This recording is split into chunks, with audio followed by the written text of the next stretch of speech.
أعوذ بالله من الشيطان الرجيم. بسم الله الرحمن الرحيم. وقال الذين لا يرجون لقاءنا لولا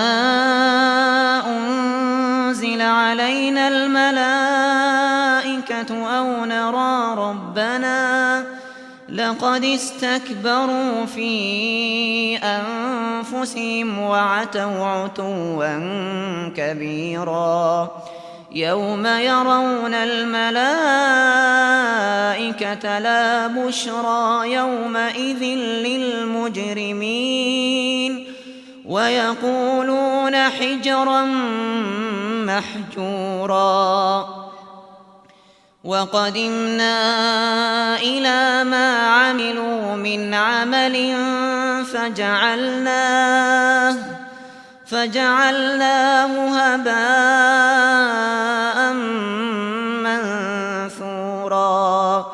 أصحاب الجنة يومئذ خير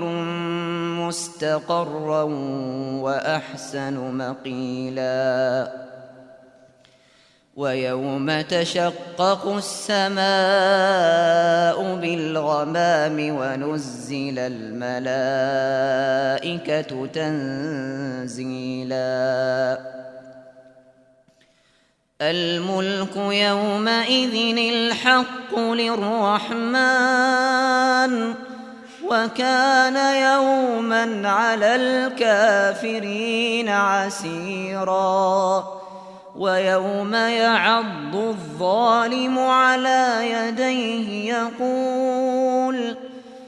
يقول يا ليتني اتخذت مع الرسول سبيلا يا ويلتى ليتني لم أتخذ فلانا خليلا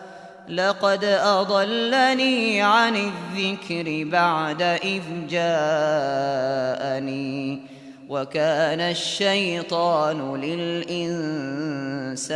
خذولا وقال الرسول يا رب إن قومي اتخذوا هذا القرآن مهجورا